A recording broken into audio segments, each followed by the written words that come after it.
como primera actividad, bueno, como para entrar ya en materia, quería hacer primero alguna serie de, digamos, de aclaraciones sobre conceptos que vimos la semana pasada y que quizás se repitieron algunas malas interpretaciones en varios grupos. Entonces me gustaría hacer como una aclaración general. Por ejemplo, hay una confusión entre ese concepto de lo que es intereses y lo que son los argumentos.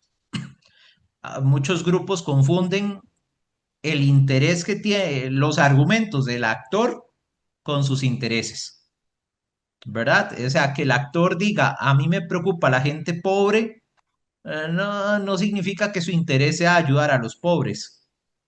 Si ese actor, por ejemplo, es un actor político que dice semejante afirmación en el marco de una campaña electoral, probablemente el interés de ese actor es movilizar cierta cantidad de votos hacia su partido político, lo cual no está mal, así funciona un sistema democrático. Pero no confundamos eso, ¿verdad? O sea, sí hay que hacer un esfuerzo por deducir, porque esa es la palabra clave, me parece, deducir cuáles son los posibles intereses de un actor. ¿Por qué? Porque los argumentos sí son públicos. Los argumentos son los que nosotros evidenciamos en las manifestaciones públicas que hace ese actor, en lo que dice ante la prensa, lo que dice allá en la Asamblea Legislativa o lo que dijo en la reunión tal. O sea, lo que ese actor nos manifiesta de boca para afuera, esos son sus argumentos. Sus intereses son todos aquellos que están de boca para adentro y que ese actor probablemente no va a decir, ¿verdad? Que muchas veces el interés de un actor determinado podría estar de alguna manera oculto, aunque de alguna manera siempre sale algo a la luz, como por ejemplo una diputada que estaba apoyando un proyecto de ley que podría favorecer a una empresa de la familia allá me parece que es La en fortuna. Guanacaste. Ajá. Sí, sí. Entonces son cosas, son intereses. Entonces ella puede vender el proyecto como desarrollo para mi provincia, va a generar empleo, va a generar bla, bla. Pero de fondo, ese es el argumento, pero de fondo el interés es generar ganancias para la empresa familiar. ¿Ok? Entonces, para que quede bien claro ese concepto de intereses y argumentos, los argumentos son públicos y notorios. Los intereses es donde nosotros tenemos que detenernos y pensar un poco más a fondo, o sea, meterle pensamiento para de verdad detectar, o sea, qué podría ganar o perder ese actor. Por ejemplo, los compañeros del plan fiscal, y disculpen ahí que los agarre por ejemplo, los compañeros del plan fiscal más o menos pusieron que el FMI estaba proponiendo reformas fiscales en el país porque le preocupa la situación financiera de Costa Rica. No, ese es el argumento. Ese es el argumento que da el FMI.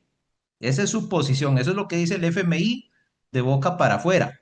Pero ¿cuál es el interés del FMI?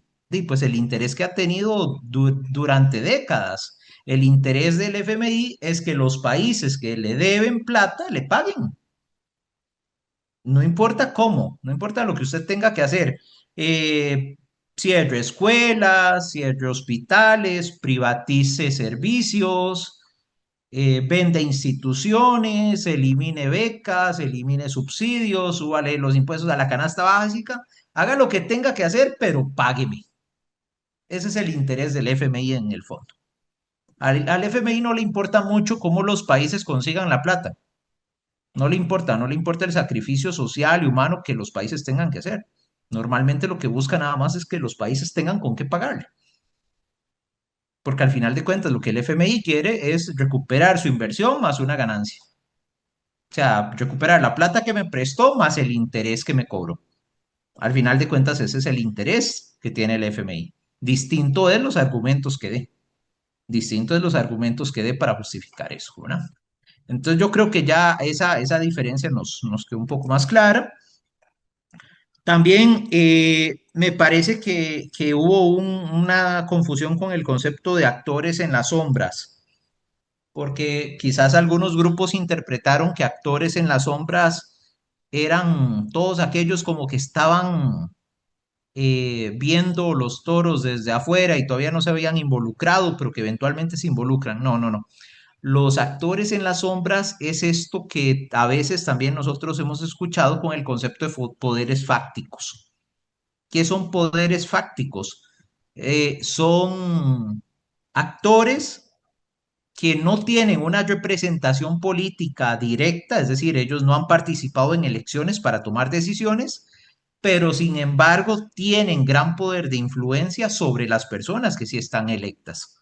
¿Por qué? Porque ellos financiaron campañas o porque tienen muchísimo poder de influencia en medios de comunicación, etcétera, ¿verdad? Entonces, estos actores en las sombras normalmente son los que tienen algo que perder o ganar, pero que no tienen la necesidad de embarrialarse como los demás, sino que desde las sombras ellos le pueden hablar a los tomadores de decisión para tratar de influir en esas tomas de decisiones. Por ejemplo, en los compañeros del FES, ¿cuál podría ser un actor poderoso que se opone a que crezca o que se financie correctamente la educación universitaria pública? Pues las universidades privadas. Las universidades privadas representan un gran capital en el país que se puede unir y puede de alguna manera presionar a actores políticos que sí tienen poder de toma de decisiones. ¿Por qué? Porque claramente las universidades privadas ganan cuanto menos matrícula o cuanto menos espacio de matrícula haya en una universidad pública, porque eso lo que hace es abrirles el mercado donde ellos pueden lucrar. Entonces, por ejemplo, eso es un actor en las sombras. También vi que hay una confusión en pensar que la opinión pública es un actor. No, la opinión pública no es un actor. La opinión pública es una categoría de análisis que básicamente medimos con estudios de opinión. Pero no es que la opinión pública sea un actor que se pronuncie o que diga, no, no, o sea, en realidad no es una cara visible, porque la opinión pública está representado tanto como por mí, como por usted, como por el señor que vende aguacates ahí en la esquina y la señora de la pulpería. Todos somos, o sea, al final somos todos, pero a la vez no es nadie. Un actor, para usted poder identificar un actor, tiene que haber un rostro visible o unos rostros visibles, una persona o un grupo de personas. Les doy otro ejemplo. La juventud no es un actor. La juventud no es un actor. La juventud nuevamente es una categoría que agrupa a todos los jóvenes del país. ¿Qué sí sería un actor? El movimiento de jóvenes por el ambiente de la zona de Punta Arenas. Ajá, si esa organización existe como movimiento social o como asociación o como grupo de jóvenes, etcétera, eso es un actor. ¿Cuál otro no existe como actor? Los adultos mayores. La población adulta mayor no es un actor, a menos de que usted hable de la Fundación de Adultos Mayores por la construcción de un hospital geriátrico o de la Asociación de Adultos Mayores por la defensa de las pensiones. Ya ahí sí estamos hablando de actores colectivos, ¿verdad? Que provienen de ese gran segmento de la población que podemos llamar adultos mayores. Igual cuando dije la Asociación de Jóvenes por el Ambiente Punta Arenas, bueno, ese también es un actor identificable con nombre y apellidos de sus miembros que podemos identificar como un actor. Vi por ahí, ¿verdad, Michelle? Que alguien levantó la mano, entonces abro el espacio por si hay alguna consulta o comentario adicional a estas aclaraciones. Yo no tengo a nadie, Vinicio. Ah, qué raro, yo vi una mano. No, nadie levantó mano. Normalmente cuando alguien la levanta, se queda ahí hasta que ella misma abra el micrófono. Ah, Pero no, no tengo a nadie. ok, ok. Más bien, compañeros, entonces aprovecho.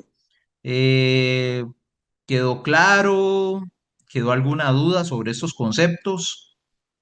No sé, levanten manitas o aplaudan o hagan alguna reacción para saber yo que están entendiendo. Ahí Es, veo ese es- este. eso era. Seguramente fue uno de esos lo que yo vi que salió. Yo creo que fue uno de esos, ok. Entonces, yo creo que ahí estamos claros. Quería dejar bien claritos estos conceptos porque yo sé que esos conceptos generan confusión. ¿Y por qué sé que generan confusión?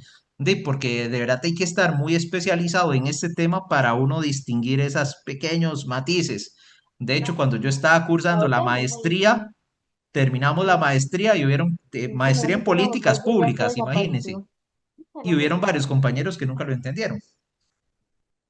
Entonces, vamos bien, compañeros, vamos bien. Si ustedes ya lo entendieron, vamos adelante.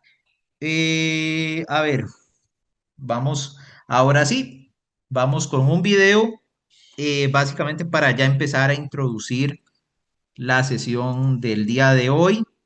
Este video creo que les va a llamar la atención en el sentido de que les van a sonar muchos conceptos e ideas que ustedes ya leyeron. Este video está hecho con base en la lectura que les dejé para la tarea uno. Así que, bueno, es un refrescamiento porque ahora sí, en esta clase vamos a ver muchos de los conceptos que ustedes leyeron en esa primera lectura. La diferencia es que ahora no solamente nos vamos a quedar en analizar el concepto, sino que de verdad vamos a profundizarlo y vamos a... ¿Me están escuchando? Como que se me pegó la compu. Sí, No, sí se sí, sí, escucha. te estamos escuchando súper bien. Sí, bueno, perfecto. A mí se me pegó la compu y yo, ay, Dios mío. Fuerte y claro, don Vinicio. Excelente. Bueno, entonces les decía que estos conceptos ahora sí vamos a aterrizarlos, o sea, ahora sí vamos a llevarlos a la práctica, porque tal vez ustedes leyeron sobre acontecimientos, escenarios, relaciones de fuerza, ¿verdad? Coyuntura y estructura, pero quizás se quedaron pensando, bueno, ¿y eso con qué se come? Parecen fáciles de entender los conceptos, pero ¿cómo los aplico? Bueno, la clase de hoy va a ser para ver cómo se aplican. Entonces ya vamos con el video introductorio, que ya ahora sí lo logré, ya se me destrabó la computadora. Toma, Hoy toma. vamos a explorar una de las herramientas analíticas más potentes en la ciencia política, el análisis de coyuntura. Y para hacerlo, nos vamos a guiar por la propuesta metodológica de un grande, Herbert José de Sousa, un enfoque que está diseñado ni más ni menos que para descifrar el presente. Ok, ¿cómo le vamos a hacer? Bueno, nuestro mapa para este recorrido se ve más o menos así. Primero vamos a definir bien qué es esta herramienta. Luego la vamos a desmenuzar. Hablaremos del escenario, de los actores y, muy importante, de la relación de fuerzas. Después veremos cómo se conecta la coyuntura con la estructura. Entenderemos cuál es el papel del analista en todo esto y cerraremos con el objetivo final. ¿Para qué analizar? Para transformar. Para arrancar, retomemos esta idea. Ya hemos visto quiénes son los actores y cómo usan sus recursos. Pero, ¿cómo podemos leer la realidad política en un momento exacto? Hoy vamos a profundizar en la herramienta fundamental del politólogo, el análisis de coyuntura. Y lo haremos de la mano de la propuesta metodológica de Herbert José de Sousa, un enfoque que justo nos permite capturar la dinámica del poder en el aquí y el ahora. Bueno, pues vamos a darle. Empecemos por lo primero. Porque antes de querer usar una herramienta, hay que entender bien qué es y para qué sirve, ¿no? Entonces, ¿qué es el análisis de coyuntura? Según la propuesta de Sousa, que retoma Samititz, es una forma de entender el presente. Ojo, su objetivo no es adivinar el futuro, nada de eso. Se trata de estudiar de forma rigurosa cómo se mueve el orden político, con sus pleitos y sus oportunidades, en un lugar y un momento bien específicos. Y aquí de Sousa nos da una idea genial, una metáfora súper útil para entender esto. Hay que ver el momento político como si fuera una obra de teatro. Y no es un capricho, ¿eh? Esta idea nos ayuda a poner orden en el aparente caos de la realidad, a identificar las piezas clave, la trama, el escenario y, claro, los personajes. Si seguimos con esa analogía del teatro, toda obra necesita por lo menos dos cosas: un escenario donde ocurran las cosas y una trama, una historia principal. En nuestro análisis, esto viene a ser el contexto y el conflicto que define el momento que estudiamos. Para de Sousa, la trama de esta obra política está hecha de acontecimientos. Y aquí la palabra es clave. Un acontecimiento no es cualquier hecho, es un hecho que de repente cobra un significado político especial, un peso tal que es capaz de mover el tablero y alterar la relación de fuerzas que existía. A ver, para que quede súper claro, pensemos en esto. Que nazca el hijo de un trabajador es un hecho, por supuesto, relevante para su familia. Pero que nazca el hijo de un rey, eso es otra cosa. Es un acontecimiento político con todas sus letras, porque afecta directamente la estructura de poder, la línea de sucesión. Uno es un dato social, el otro es un nudo que cambia la trama del poder. Y estos acontecimientos, ¿dónde ocurren? Pues en un escenario. Pero no hay que pensar solo en un lugar físico, ¿eh? El escenario es el espacio donde se da la lucha social y política. Puede ser el Congreso, claro, pero también las calles, en una manifestación, los programas de noticias en la tele o las reuniones a puerta cerrada en los ministerios. Es cualquier arena donde se esté disputando el poder. Bien, ya tenemos la trama y el escenario. Ahora viene la pregunta obvia. ¿Y los personajes? ¿Quiénes son los que están en escena impulsando la acción y, sobre todo, cómo se llevan entre ellos? En este teatro político, a los personajes les llamamos actores sociales. Y como bien destaca Samitis, un actor social no es cualquiera. Es una persona, un grupo o una institución que representa algo más grande. Una idea, un proyecto, una lucha o una denuncia. No habla solo por sí mismo. Y la verdad es que la lista de actores puede ser larguísima. Podemos hablar de individuos como un líder político muy conocido, o de grupos sociales como una clase entera o un movimiento ciudadano. Y muy importante, también son actores las instituciones. Los sindicatos, los partidos, las iglesias, las grandes empresas de comunicación, cada uno con su propio juego de intereses. Y aquí atención, porque llegamos al corazón del análisis de coyuntura, la famosa relación de fuerzas. ¿Qué es esto? Básicamente, es como tomarle una radiografía al poder en un instante preciso. Se trata de ver quién domina, quién obedece, quién está a la par, quién se pelea. La meta es saber quién tiene la sartén por el mango en ese momento. A veces, esta relación de fuerzas hasta se puede medir con números. El ejemplo más claro de todos son las elecciones. Esta gráfica no muestra solo porcentajes, ¿eh? Es un mapa del poder institucional. Nos dice qué tan fuerte es cada proyecto político en un momento exacto, cómo se traduce el apoyo de la gente en poder real para gobernar. Pero cuidado, un buen análisis no se puede quedar solo en la foto del momento. Sería un error. Hay que ir más profundo. Hay que conectar ese instante con los procesos que llevan mucho tiempo cocinándose. Conectar el momento con la historia. A esta conexión, de Sousa le llama articulación. Es la relación, el diálogo, entre la coyuntura, lo que pasa hoy, y la estructura, o sea, esas relaciones sociales, económicas y políticas que se han ido formando con el tiempo. Ningún acontecimiento sale de la nada, no es un rayo en cielo sereno.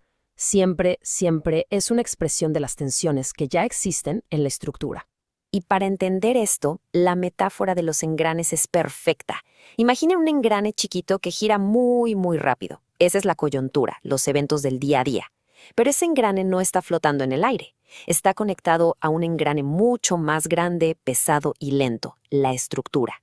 El engrane grande marca los límites de hasta dónde y cómo se puede mover el chiquito. Se condicionan mutuamente. Ok, ya vimos todos los conceptos. Acontecimiento, escenario, actores, fuerzas, estructura. Ahora, la pregunta del millón. ¿Cómo se hace? ¿Por dónde empezamos a construir nuestro propio análisis? El proceso es bastante lógico. Se resume en 4 pasos. Primero, recopilar información como si no hubiera un mañana y de muchas fuentes distintas. Segundo, usar las categorías que ya vimos para ponerle orden a ese mar de datos. ¿Qué es un acontecimiento? ¿Quiénes son los actores? El tercer paso es el más retador, medir la correlación de fuerzas. Ahí entra el verdadero juicio del analista. Y finalmente, el cuarto paso, articular todo, poner el análisis en su contexto histórico y estructural. Y todo esto nos lleva a la última parte, que quizá es la más importante. Porque para de Sousa y su escuela de pensamiento, este análisis no es un simple ejercicio académico. No se trata solo de entender por entender. El propósito va mucho más allá. De hecho, el propio de Sousa lo dijo de una forma que no deja lugar a dudas. Y es una frase poderosa. Todo análisis de coyuntura solo adquiere sentido cuando es usado como un elemento de transformación de la realidad. En otras palabras, es una herramienta para la acción. Sirve para encontrar las grietas, las oportunidades para intervenir en la realidad y, con suerte, cambiarla. Así que, para cerrar, Queda una pregunta en el aire. Ya con estas herramientas en la mano, acontecimientos, escenarios, actores, correlación de fuerzas y su articulación con la estructura, si tuvieran que escoger, ¿qué acontecimiento de hoy en día sería un buen punto de partida para hacer un análisis de coyuntura? Y con esa reflexión terminamos. Muchísimas gracias por la atención. En pantalla queda la bibliografía base, por si alguien quiere profundizar.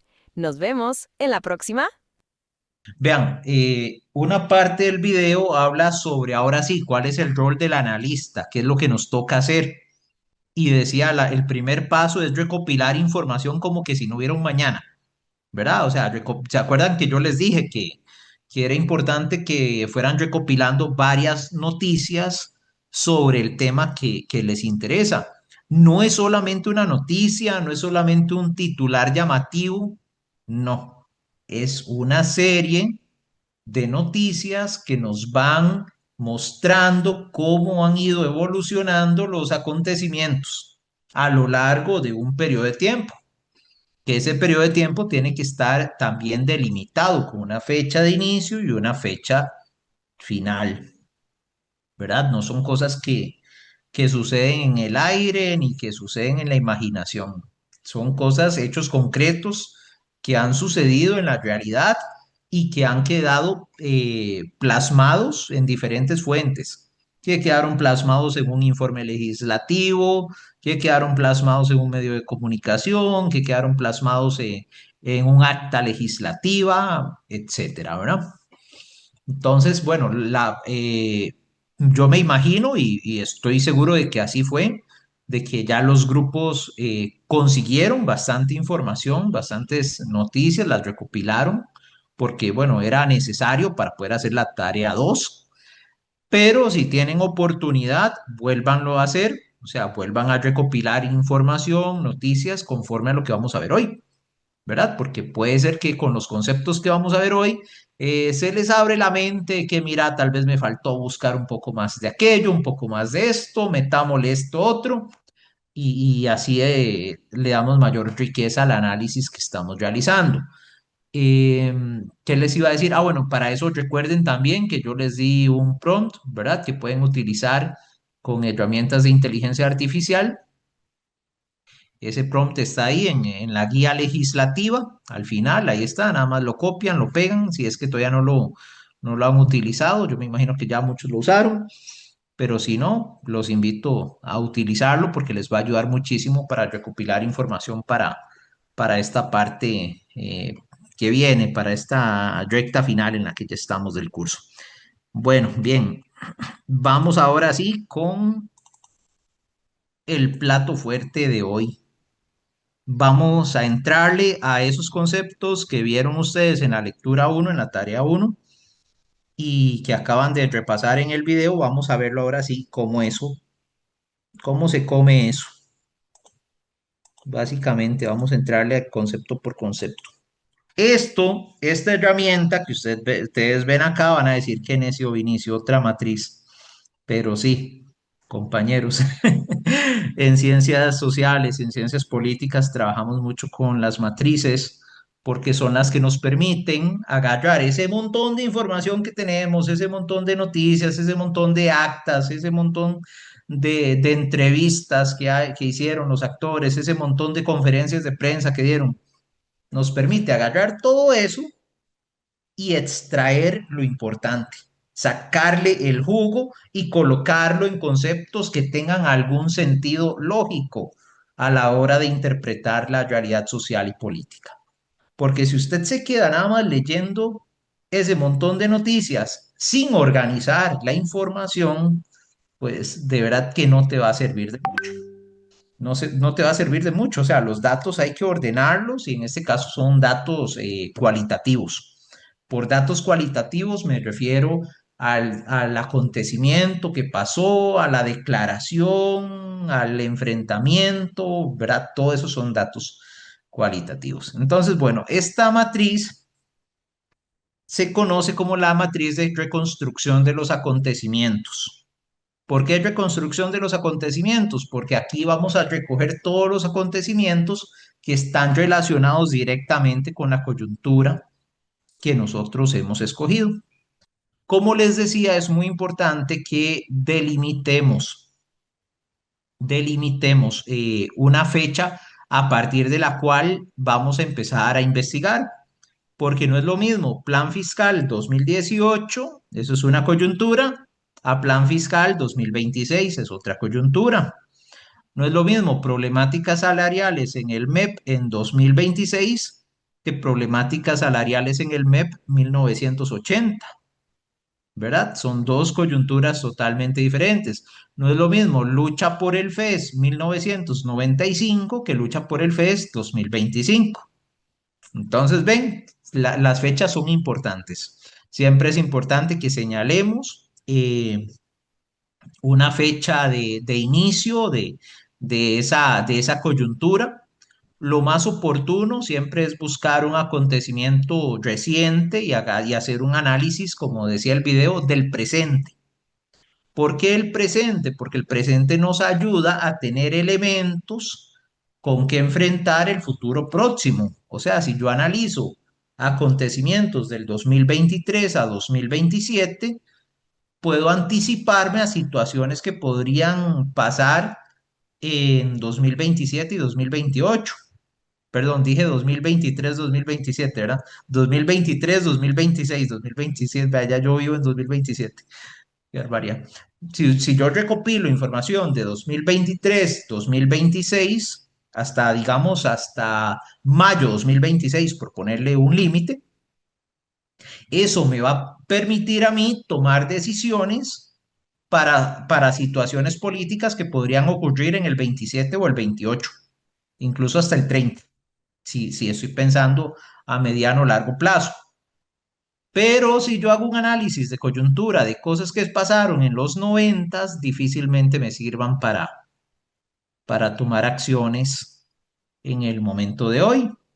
Esos son análisis históricos y sí, son muy valiosos porque nos ayudan a ver la estructura, pero no son en sí ese tipo de análisis de coyuntura que, como dice De Souza, que nos permiten transformar la realidad. De verdad que cuando nosotros hacemos análisis del presente es porque de verdad queremos tener herramientas para enfrentarnos a lo que viene ya. Y para enfrentarnos a lo que viene ya, primero necesitamos entender lo que ha pasado en los últimos 2, 3 años, por decir algo. Bueno, dicho eso, vamos con la matriz. Matriz para la reconstrucción de los acontecimientos. Esta matriz ustedes la van a tener en la plataforma en semana 3, en un documento de Word para que ustedes la puedan aplicar. Entonces acá el primer elemento es siempre señalar la fecha. Y aquí es por todo lo que les decía. Entonces dice, resulta crucial ordenar los acontecimientos de forma cronológica al fin de no omitir detalles importantes ni distorsionar la interpretación de los resultados. Entonces por acá, ven, acaban las filas, obviamente siguen bajando hasta completar todos los acontecimientos relacionados con tu coyuntura. Entonces digamos que aquí yo ponga 1 de mayo de 2024, luego 15 de agosto del 2024, luego 14 de octubre de 2024, luego 1 de enero del 2025, etcétera, etcétera, etcétera, ¿verdad? Voy detallando los principales acontecimientos, pero bueno, primero voy colocando las fechas. Para eso hago la recopilación de noticias y todo el material que les dije. Entonces voy ordenando aquí las fechas.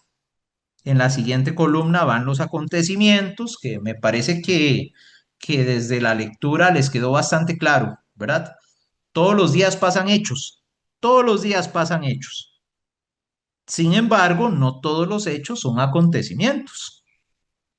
Los acontecimientos son aquellos que realmente tienen un impacto en la coyuntura que yo estoy analizando, ¿verdad? Y ahí también entra muchísimo el criterio del analista sobre qué acontecimientos decide incluir en esta matriz, ¿verdad? Que el analista o la analista considere que son realmente relevantes y realmente podrían explicar cómo se mueva, cómo se dé el desenlace de esa coyuntura y otros acontecimientos que podrían quizás decir, bueno, lo voy a omitir porque no me parece que sea tan importante.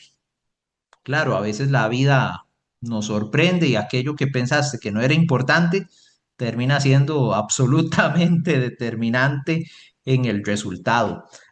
Por ejemplo, yo les decía a las compañeras que están haciendo el trabajo del FES, póngale en atención al rector de la UCR, ¿verdad? Porque este señor ha tenido una relevancia en medios de comunicación y no necesariamente por los motivos correctos.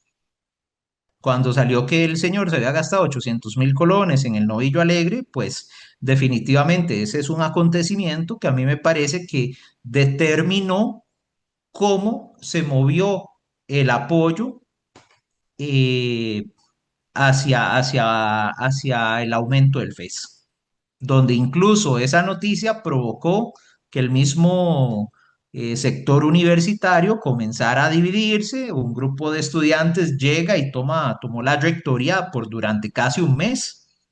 Entonces, digamos, ese acontecimiento, el rector gastándose esos recursos públicos en este tipo de cosas, pues generó un conflicto interno que más bien les dificultó todavía más la negociación con el gobierno. Fue como un tipo de autozancadilla, ¿verdad? Entonces, ese tipo de cosas son las que uno tiene que darse cuenta si son realmente acontecimientos que valga la pena eh, de enumerar, describir, colocar o no en la matriz. El escenario, vamos por acá, vamos por esta tercera columna, el escenario. El escenario se refiere al lugar donde suceden los acontecimientos. Entonces, por ejemplo, estudiantes toman rectoría de la UCR. ¿Cuál es el escenario? La rectoría. O podemos ser más generales, podemos poner escenario Universidad de Costa Rica. Diputados dictaminan afirmativamente proyecto de pensiones. Ok, antes de decir cuál es el escenario, yo diría, bueno, pero diputados de qué comisión? Comisión de Económicos. Ah, bueno, está bien. Entonces el escenario es la Comisión de Económicos de la Asamblea Legislativa. Ujú. Eh, Escuela de Matemáticas desmiente a la SUPEN y descalifica el estudio actuarial que están presentando. Ahí hay dos grandes escenarios. El primero es la Escuela de Matemática. O sea, primero la Escuela de Matemática como actor, pero también como lugar. O sea, la Escuela de Matemática como lugar físico que existe. La Escuela de Matemática de la UCR específicamente. Pero también el tema se está trasladando a otro escenario, que es los medios de comunicación. Entonces usted empieza a darse cuenta que La Nación, que Semanario Universidad, que El Observador y Delfino le dieron muchísima atención a ese acontecimiento. Entonces el acontecimiento ya pasa de estar solo en la escuela de matemática y se traslada también al escenario de los medios de comunicación. Y esto es algo que también son conceptos a veces complicados. Yo no espero que ustedes lo absorban todo de un solo, ¿verdad? Pero ojalá que les quede por lo menos una pizca de conocimiento y más adelante lo desarrollen más. Pero los medios de comunicación son a la vez actores y son a la vez escenarios. Ujú. A veces el actor, la nación, puede tener muchísima influencia en un tema y estarle publicando, y uno a veces hace mediciones de eso, de estar publicando, qué sé yo, cada 2 días saca una nota o una portada sobre el tema. Ya ahí usted se da cuenta que la nación como actor está altamente interesado participando en determinado tema, en influir sobre determinado tema, pero a la vez es un escenario. ¿Por qué? Porque él posee su propio escenario, que es esa plataforma por la cual difunde la información. Entonces es actor, pero también es escenario.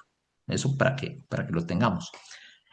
En la cuarta columna, bueno, antes de pasar a la última columna, el escenario puede ser muchos lugares, formales e informales. ¿Cuál sería formal? La Escuela de Matemática de la UCR es un espacio formal. La rectoría es un espacio formal. la Comisión de Económicos de la Asamblea Legislativa también, la Casa Presidencial es otro espacio formal, una reunión en el Ministerio de Trabajo es un espacio formal, pero también hay espacios informales que podrían ser una manifestación en las calles, un mitin ahí afuera de la Asamblea Legislativa, podría ser un escenario informal también, pero también hay otros escenarios informales sobre los cuales muchas veces no nos enteramos. De ahí que el político tal se fue a tomar un café con el empresario tal en el lobby del hotel tal. De pues, es que se habló en esa reunión, solo ellos sabrán, ¿verdad? Pero es un escenario que eventualmente pudo haber eh, sido el escenario de un acontecimiento que determinó esa coyuntura, ¿verdad? El tema es ese, que ese es otro de los grandes desafíos que tenemos quienes hacemos análisis de coyuntura política, que es que a veces tenemos muchas zonas grises. Tenemos zonas grises, o sea, tenemos información que públicamente no se conoce. De pronto vemos que tal actor salió y cambió de opinión, un día nos está apoyando y el otro día ya está en contra nuestra, pero no sabemos qué pasó en medio. No sabemos quién lo llamó, porque una llamada también podría ser un escenario informal, no sabemos quién lo llamó, no sabemos con quién se reunió, no sabemos quién lo amenazó, quién le ofreció plata. Entonces, de ahí, ese es otro gran desafío. Tenemos muchas zonas grises que a veces no sabemos de qué pasó en medio. Otro gran desafío que tenemos cuando hacemos análisis de coyuntura y no lo hacemos solo ¿cómo lo podría decir? Mm, por creatividad o no lo hacemos solamente por interés político, sino que ¿verdad? Lo hacemos en el día a día, o sea, como estrategas del día a día que tenemos que estar luchando contra otros actores, es que esos otros actores también son seres humanos racionales igual que nosotros. Entonces, así como nosotros estamos tratando de anticipar el movimiento de ellos también están analizando y tratando de anticiparse al movimiento de nosotros. Entonces, de ahí, realmente el análisis de coyuntura, créanme que si uno lo hace para vivir, a veces puede ser bastante demandante y estresante porque siempre estás en esa lucha constante de no solamente yo estoy tratando de pensar qué van a hacer ellos, sino que sé que ellos también me están analizando a mí, ellos también están viendo nuestros movimientos para tomar acciones. Pero bueno, vamos a la última columna, que es la de los actores, que creo que esta ya la explicamos, es de la que más hemos hablado desde la primera clase y también ahora lo recalcaba yo al inicio, ¿verdad? Que pueden ser actores individuales o colectivos. Individuales es una una persona que digamos que no necesita de una organización para ser notorio por sí mismo, ¿verdad? Entonces es una persona de que puede ser él mismo un actor. Ya se imaginarán ustedes a unos cuantos. Normalmente son personas que acumulan algún grado de poder político, económico o prestigio social por alguna situación. También hay actores que son colectivos, que pueden ser cámaras empresariales, los sindicatos, las ONGs, una iglesia podría ser un actor también, una organización de personas adultas mayores, ¿verdad? Como les decía ahora, no es que la población adulta mayor sea un actor, ¿no? Eso es una categoría de análisis. Realmente el actor sería Fundación Adultos Mayores por un Hospital Geriátrico, eso sería un actor. O Fundación de Jóvenes por el Ambiente de Punta Arenas, eso sería un actor. Entonces, bueno, veamos ahora sí, ya vimos concepto por concepto, veamos integralmente esta matriz. Cuando usted complete esta matriz, aquí va a aparecer la fecha, aquí el acontecimiento, aquí vas a tener en qué escenario sucedió ese acontecimiento y aquí vas a tener cuáles actores participaron del acontecimiento. y así sucesivamente. Entonces, acá, en esta primera línea, va el acontecimiento que ocurrió de primero, ¿verdad? Entonces, si yo estoy analizando, qué sé yo, la entrada en vigencia de la ley de empleo público, que me parece que fue a ver si no me falla la memoria, 9 de marzo de 2023. No estoy muy seguro, pero creo que fue esa, 9 de marzo. Entonces, si estoy analizando esa coyuntura, entonces aquí el primer acontecimiento sería eso. 9 de marzo de 2023, en acontecimiento diría, entra a regir la ley de empleo público, actores, Presidencia de la República que firma la ley, en ese caso fue Rodrigo Chávez con la ministra de Planificación de aquel entonces, Laura Fernández, quienes presentaron y hicieron entrar en vigencia la ley de empleo público. Bueno, perdón, eso era aquí en actores. Aquí escenario sería Casa Presidencial. Ujú. Ahí disculpen el enredo, ¿verdad? Espero que haya quedado claro. O sea, aquí en la última columna es donde van los actores. Acá, en esta, la tercera, va el escenario. Aquí, el segundo, el acontecimiento y acá la fecha en que ocurrió. Ya lo que sucedió después de eso, entonces va organizándose cronológicamente en las siguientes filas, hasta llegar al momento en que yo desee finalizar el análisis, porque siento que ahí ya tengo suficiente información.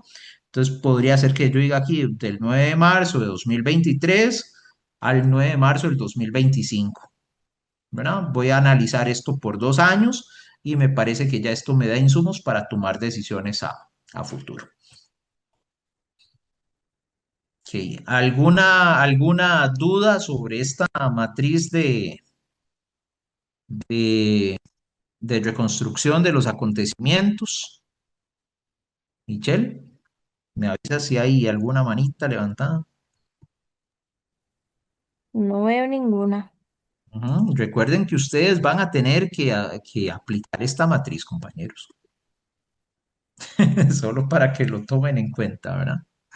Ustedes en la tarea que viene para la próxima semana van a tener que aplicar esta matriz. Ujú. Ok, entonces vamos a continuar. ¿Qué más tiene el análisis de coyuntura? Cuando, cuando ya yo completé esta matriz de reconstrucción de los acontecimientos y ya tengo una idea de cómo se fueron desarrollando los hechos, y esto si se les hace complicado, solo imagínense en su película favorita, ¿verdad?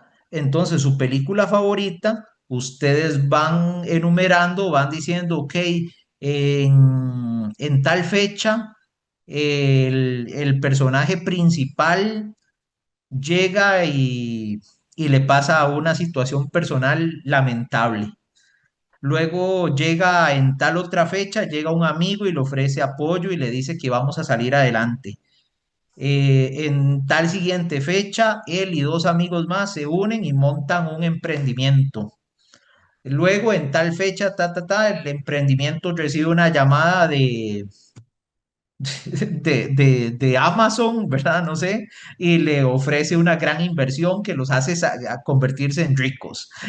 Finalmente, en tal otra fecha, el, el personaje principal se casa y es rico y vive feliz para siempre, ¿verdad? O sea, si ustedes le aplicaran esta matriz a una película, lo podrían hacer perfectamente. Nada más que aquí no estamos haciendo análisis de cine, no es mi fuerte.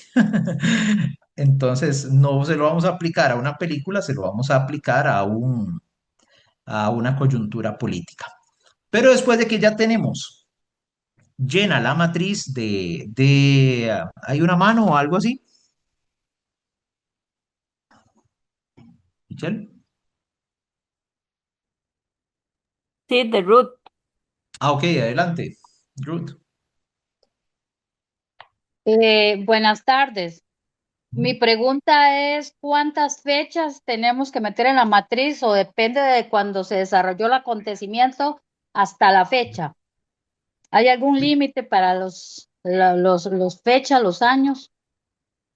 Eh, A ver, no hay como un número fijo, no hay un número fijo, básicamente depende de cada coyuntura y de cada tema y también de cómo uno como analista lo delimite. Yo, por ejemplo, para mi tesis de maestría analicé 7 años, lo cual fue una completa locura.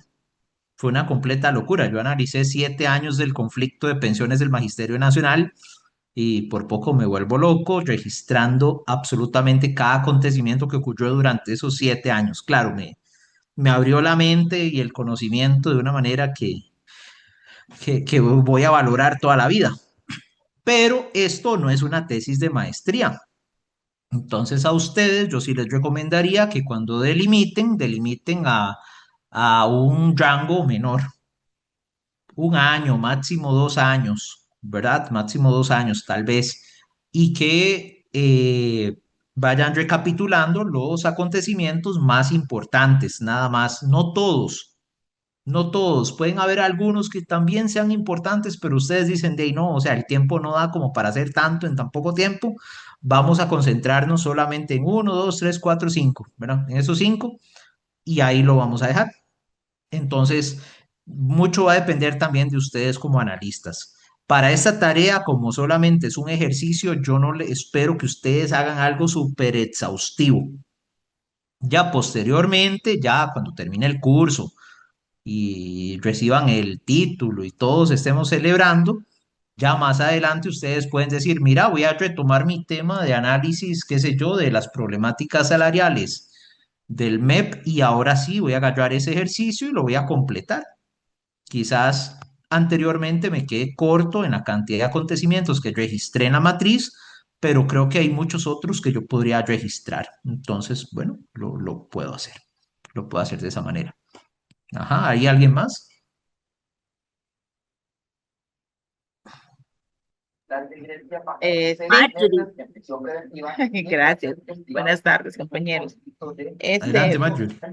en cuanto al tema de nosotros, ¿verdad? Que es la propuesta del paquete fiscal que Ujú. va a proponer el ministro de Hacienda, ¿verdad? Que ya, si no me equivoco, en estos días ya debería presentarlo ante los diputados. Ujú. En ese caso, bueno, no tenemos todavía fechas ni nada, pero se podría tomar el paquete fiscal anterior que él propuso para continuar con el trabajo y de hacer una pequeña comparación basado en lo que ya él ha dicho que quiere, las propuestas que él va a llevar a la asamblea. Eso me parece que ahí atrás hay un micrófono abierto. Ya, ok, ahora sí, para responder. Me parece que en el caso de ustedes, igual recuerden que les voy a dar atención personalizada a cada grupo, pero en el caso de ustedes es muy interesante para ejemplificarlo.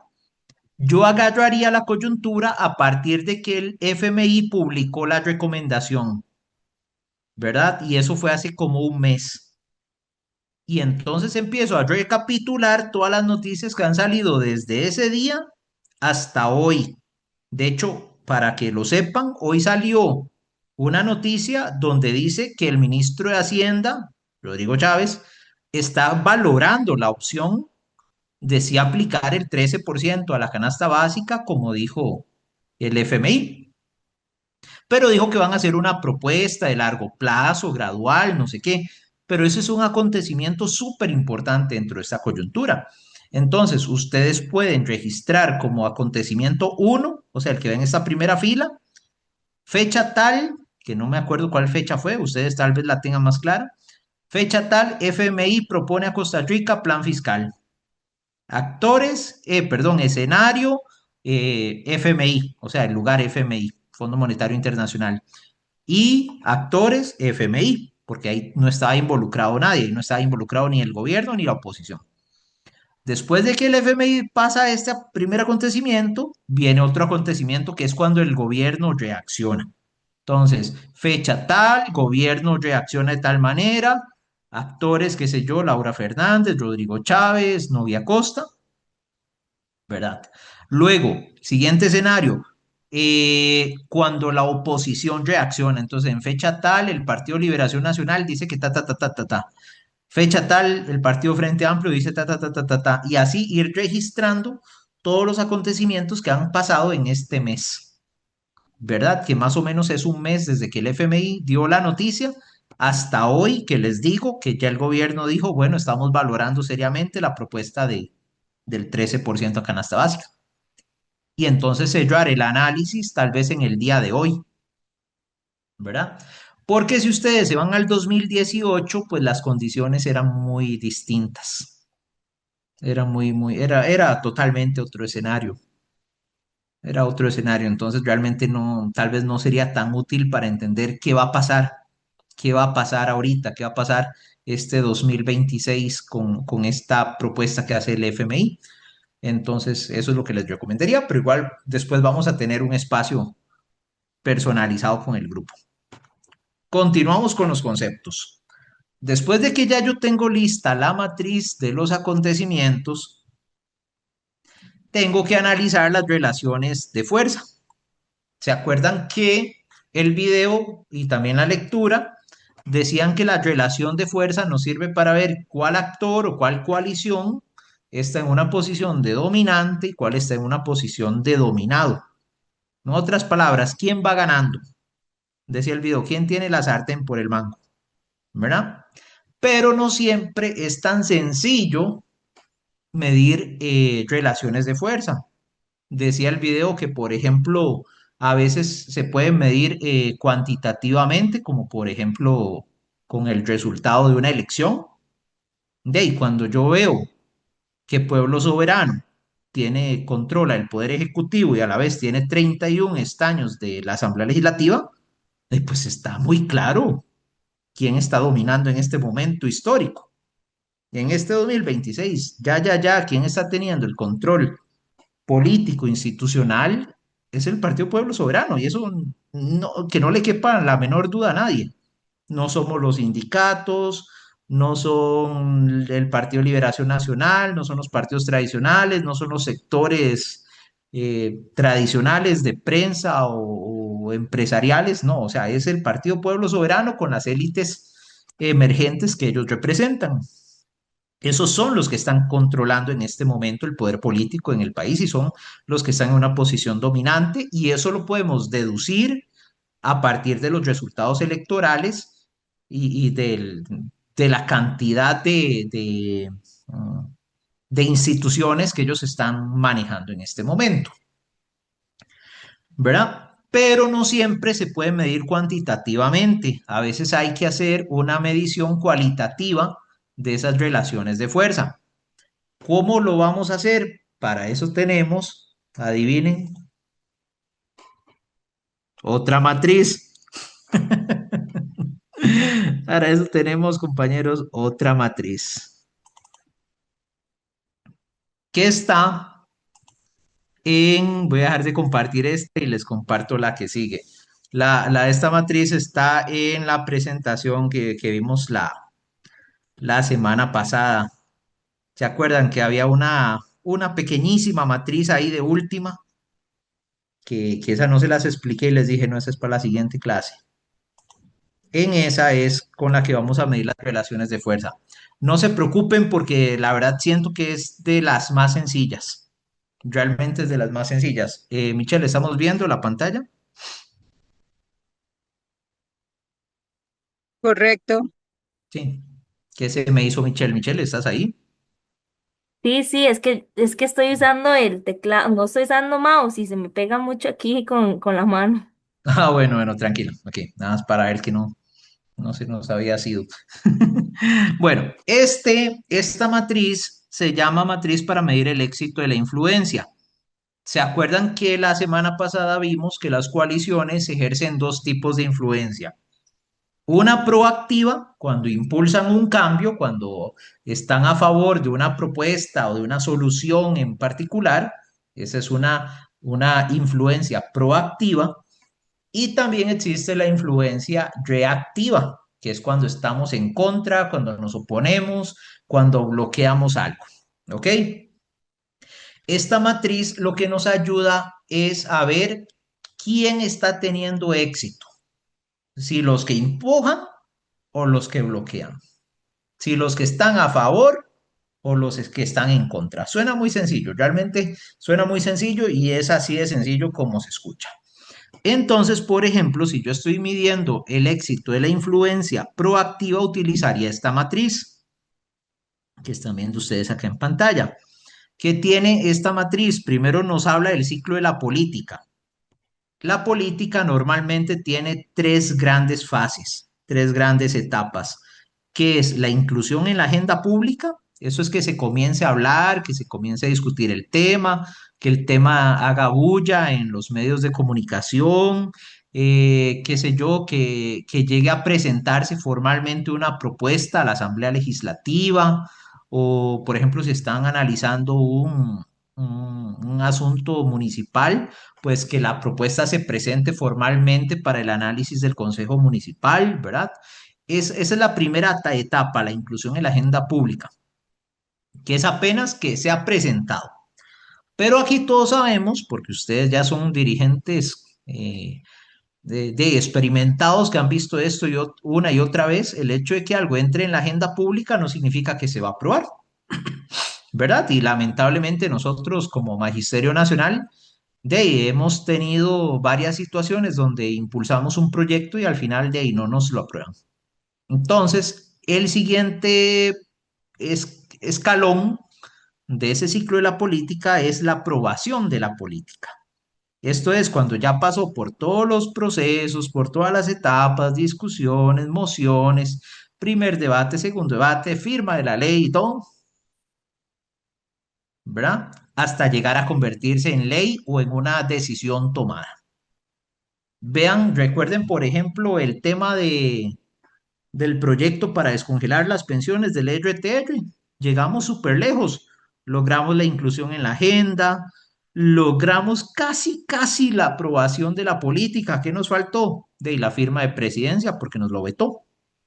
Entonces, ni siquiera pasamos de este segundo escalón. Quedamos acá en un éxito parcial, pero con un verde más oscurito. Nada más.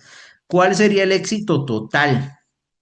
El éxito total es la implementación de la política o de la propuesta o de la solución tal cual se tenía pensado. Entonces, ese es el éxito total. Entonces, ¿cómo mido yo el éxito de la influencia proactiva? Dependiendo, nada más es ponerle acá la X de dónde se quedó. Se quedó meramente en la presentación, pero no avanzó en la corriente legislativa. Bueno, una X. Se aprobó la política. Bueno, 2X. Pero si no se implementó, si nada más quedó aprobada y al final quedó en letra muerta, pues significa que el éxito no fue total. Ahora bien, si entró en la agenda, se aprobó y se implementó, pues significa que puedo colocar la tercera X y significa que sí, el éxito de la influencia fue total. Entonces, como ven, en este caso, en la influencia proactiva, depende de qué tan lejos llego yo.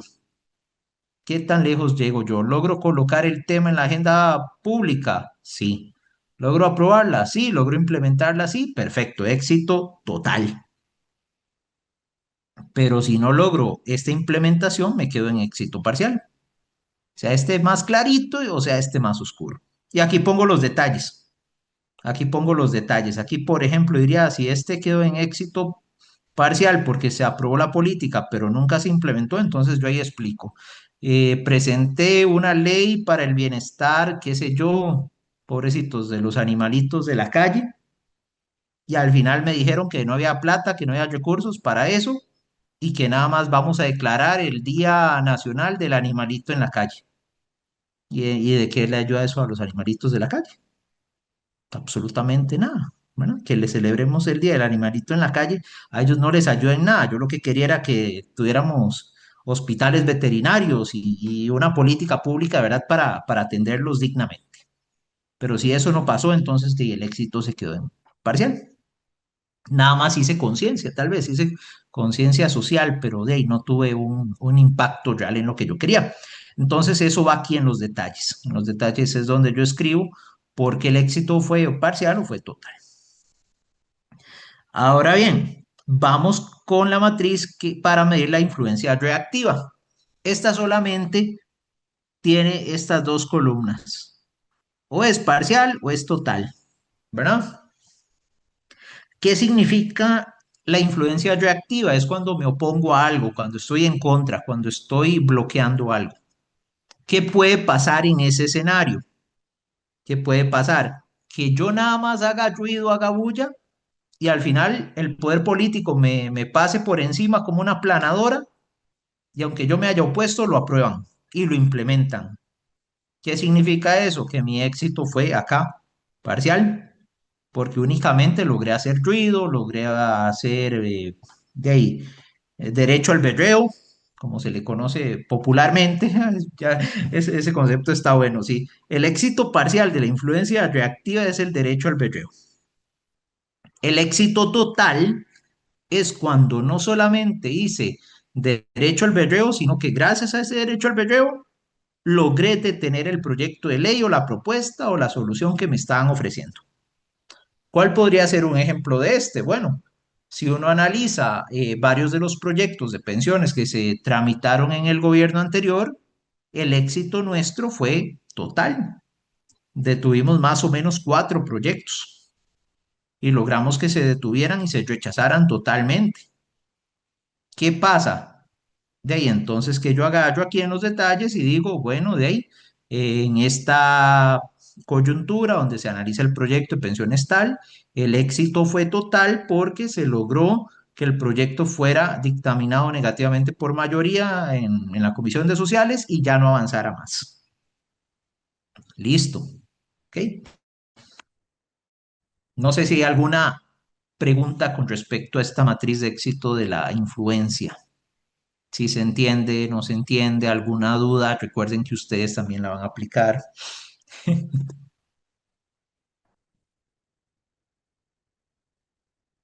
Michelle, ¿me avisa si hay alguna manita levantada o estamos? No, la verdad que está muy sencilla, la verdad que está Ujú, muy sencilla. Está muy ujú. clara la explicación también. Sí, esta es de las más sencillas que hemos visto, realmente. Estas dos matrices es muy, muy fácil de entender.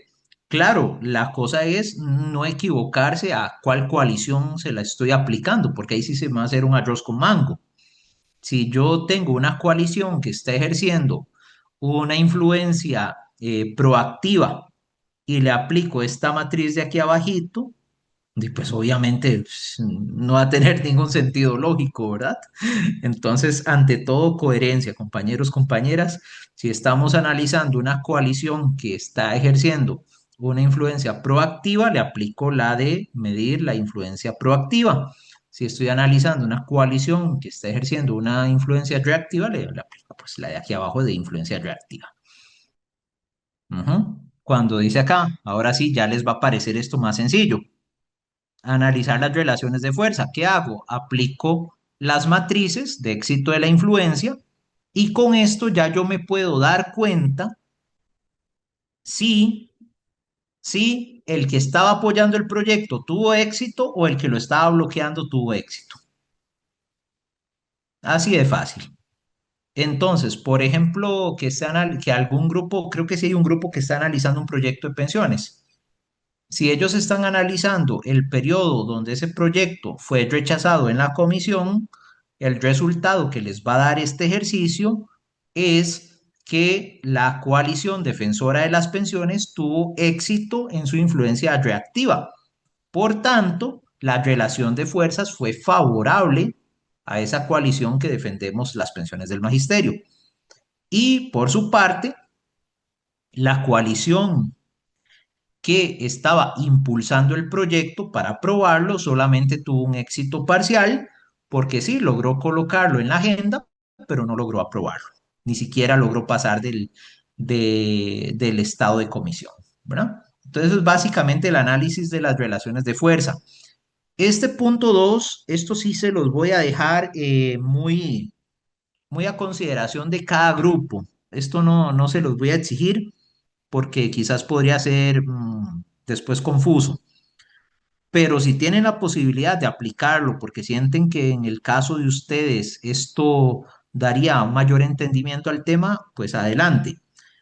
Los factores internos y los factores externos al subsistema se refieren a situaciones que suceden dentro del ámbito de acción que estamos analizando o fueron hechos externos, que vinieron desde afuera, que nadie los vio venir, que no tenían que ver con las coaliciones. ¿Qué son factores internos? Por ejemplo, en la coalición, en el tema de pensiones, nuevamente, en el tema de pensiones, un factor interno que suele explicar el éxito del magisterio es la unidad que existe en el foro de presidentes. Es decir, la coordinación estratégica fuerte que existe en ese foro. Ese suele ser un factor de éxito interno, porque sí depende de nosotros. Pero ¿qué podría ser un factor externo? De que, por ejemplo, en 2019 estaban las condiciones dadas prácticamente para que nos atropellaran con cualquier cantidad de proyectos de pensiones. Pero cualquier cantidad, ustedes no se imaginan la cantidad de proyectos de pensiones que pudieron haberse aprobado en 2019. ¿Y qué fue lo que pasó? ¿Por qué no se aprobó? O sea, ahí la relación de fuerzas estaba a favor de ellos. Ya habían aprobado el proyecto Xiomara. ¿Se acuerdan? El que le pone una deducción disque solidaria hasta el 50% a los pensionados. Ok, ese ya lo habían aprobado y ya venían por más. ¿Qué pasó para que no lograran aprobar los demás? Que se vino la pandemia. Se vino la pandemia y de ahí, pues la Asamblea Legislativa quedó totalmente como en shock, como mira de ahí, ahorita lo que tenemos que atender es la agenda prioritaria del COVID-19 y tras de eso luego llegó también el FMI diciendo que se ocupaba soluciones fiscales también en aquel momento y el proyecto estrella que el FMI impulsó fue la ley de empleo público, no fueron los proyectos de pensiones. Pero si el FMI en aquel momento hubiera dicho, vamos por las pensiones, híjole, yo no sé qué es, tal vez aquí la historia sería otra ya. Estaríamos hablando de otro sistema de pensiones completamente distinto. Eso es un factor externo, ¿ves? O sea, viene desde afuera, influye desde afuera, no tiene que ver tanto con las dos coaliciones o tres coaliciones que yo esté analizando en ese momento. Pero de nuevo, este tema de los factores internos y externos, sí se los dejo más como a la libre, si, si el grupo quiere analizarlos, si quiere profundizar en ellos y ponerse a imaginar, mira, qué elementos internos son los que favorecen que X o Y cosa pase y qué factores externos son los que nos están afectando o bien beneficiando, porque como les di el ejemplo del COVID, fue algo muy lamentable, obviamente nadie quería una pandemia mundial, pero esa pandemia mundial de alguna manera detuvo el avance que traían como tren bala los proyectos de pensiones. No sé si hasta aquí hay alguna duda. Doña Claudia tiene la manita levantada. Adelante, doña Claudia. Buenas tardes, Vinicio, ¿cómo estás? Y a Hola, todos los hola. compañeros. El asunto, Vini, es que ahora me surge una duda, digamos, nosotros en Ajá. el grupo estamos trabajando con la ley 24.786, ¿verdad?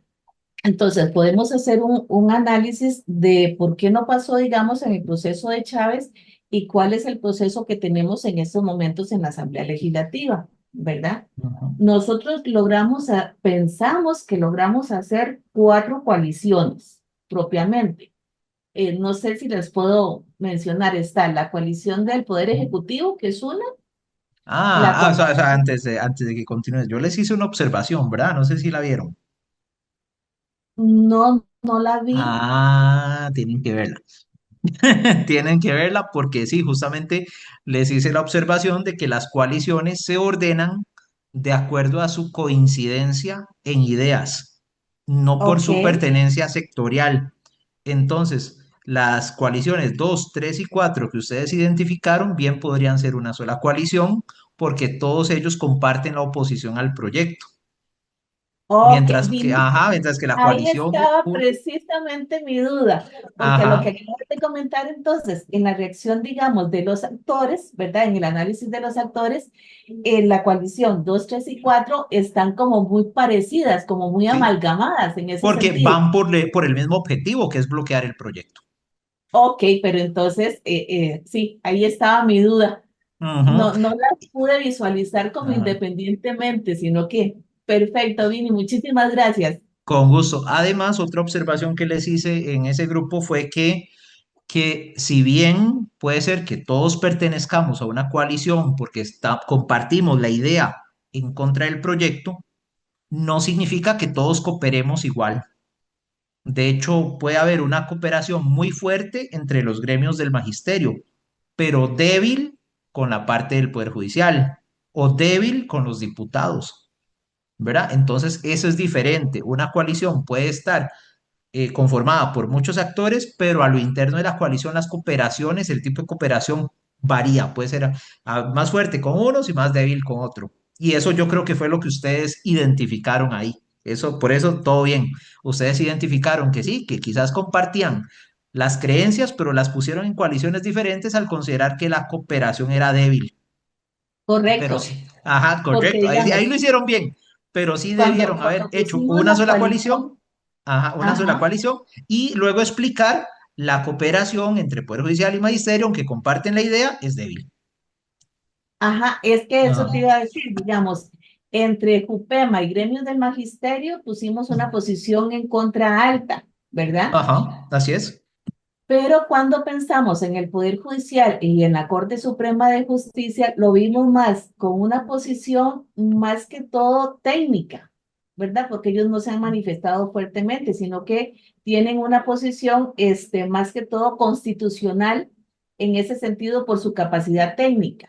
Sí, aunque sí hay un gremio ¿cómo se llaman estos? Del Poder Judicial, Citrajut. Citrajut se está yendo a manifestar todos los martes a la Comisión de Sociales, por ejemplo.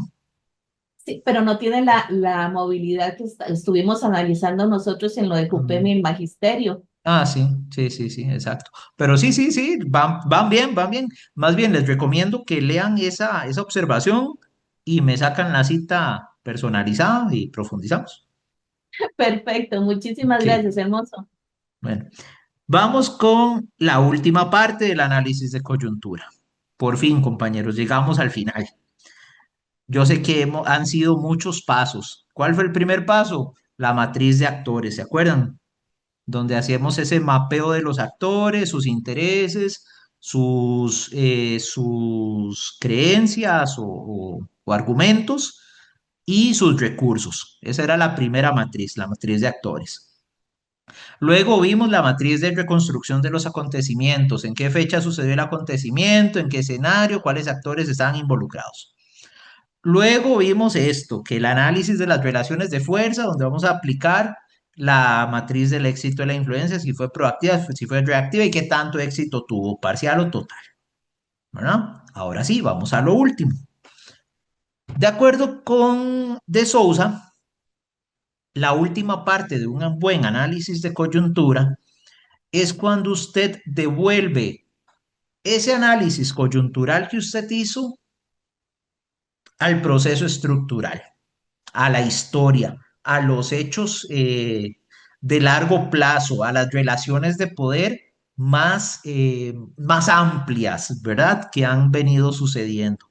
Entonces, aquí es donde usted hace un análisis de cuál coalición, por ejemplo, en la estructura, no en la coyuntura, no quién ganó en la coyuntura puede ser que el más débil ganó, coyunturalmente ganó, pero estructuralmente puede ser que aunque hayamos ganado, pertenecemos a la coalición más débil. Porque si nosotros nos comparamos con la coalición de gobierno que al mismo tiempo forma parte de grandes sectores económicos muy poderosos, pues nosotros somos la coalición más débil a nivel estructural.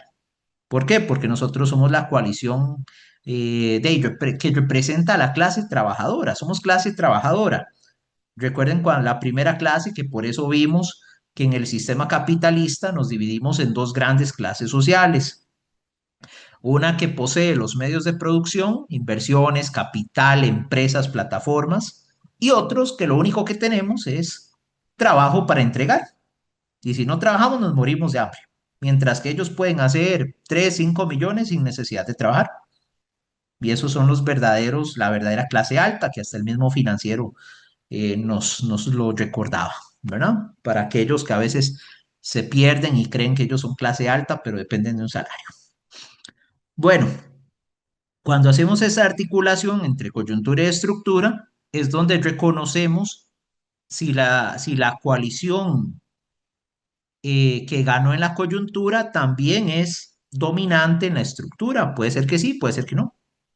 Entonces, ese es un análisis que tenemos que hacer, ver quién ocupa la posición dominante y quién la posición dominada ya en términos estructurales, en términos de poder político y económico real, ¿verdad? Y luego, un segundo paso, que es el más importante, es el más valioso, porque como decía también al final del video, el propósito del análisis de coyuntura es transformar la realidad, es que nos podamos preparar para enfrentar el futuro. Entonces, aquí es donde vemos, ok, ya yo vi cómo se desarrolló toda esta coyuntura a lo largo de los últimos 2 años. Aquí entonces trato de ver qué podría pasar con este conflicto en el próximo año o en los próximos 6 meses. ¿Qué va a pasar? Ya entendiendo quién tiene el poder estructuralmente, pero también viendo quién ganó en la parte coyuntural y por qué ganó.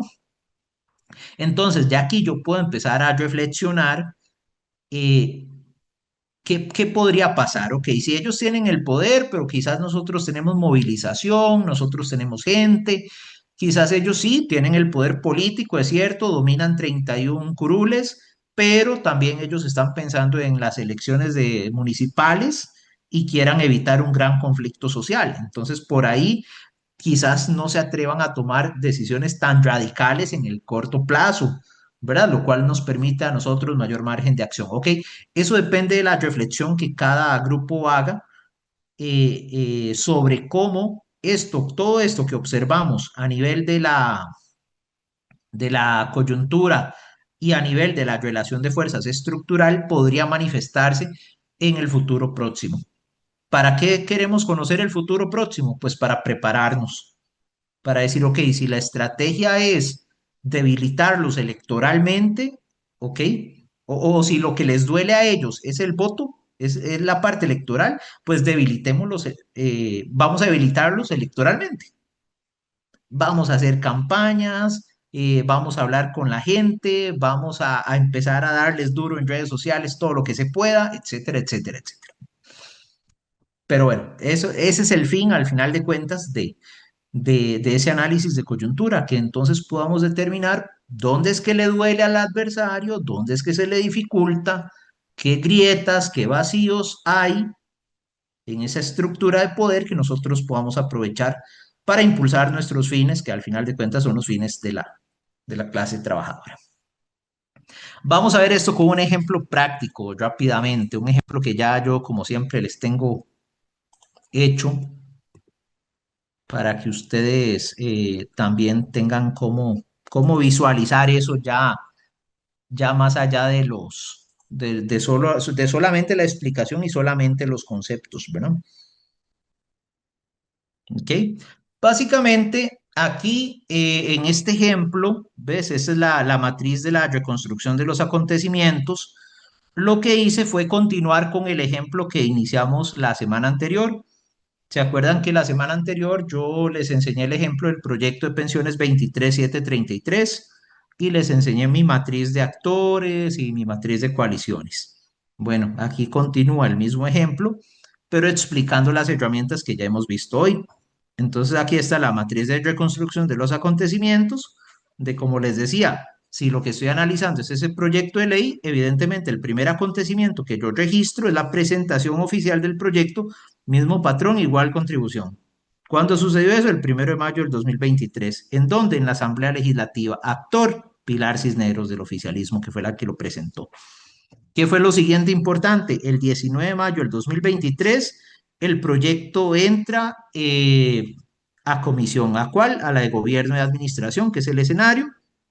Y entonces en los actores identifico a todos los diputados que formaban parte de esa comisión en ese momento. Entre mayo y agosto del 2023, ¿qué sucede? Se produce una ronda de audiencias y de criterios técnicos, ¿verdad? ¿Dónde? En la comisión y en los medios de comunicación, porque tuvieron mucho auge también a nivel comunicacional. Entonces, en actores, identifico a todos los actores que se pronunciaron en aquel momento: Rocío Aguilar de la SUPEN, UPEMA, la Procuraduría, la Corte Suprema, la Contraloría, la Escuela de Matemática. Agosto del 2023, este es otro acontecimiento muy importante. SUPEN remite un estudio actuarial, y lo puse entre comillas porque al final se lo despedazaron. Remite un estudio actuarial para defender la viabilidad del aporte patronal, ¿verdad? ¿Dónde sucedió esto? En los medios de comunicación y en la comisión también. ¿Quiénes fueron los actores principales? La SUPEN y los diputados de la comisión. ¿Qué pasa en agosto del 2023? Ven, es el mismo mes, porque esto sucedió apenas días después de que SUPEN enviara ese estudio. Sale la Escuela de Matemática de la UCR y descalifica técnicamente el estudio de la SUPEN. ¿Dónde sucedió? En la UCR, en la academia y también en los medios de comunicación, porque el hecho de que la Escuela de Matemática saliera a refutar y a decir que el estudio de SUPEN no tenía ninguna solidez técnica, pues generó bastante ruido mediático.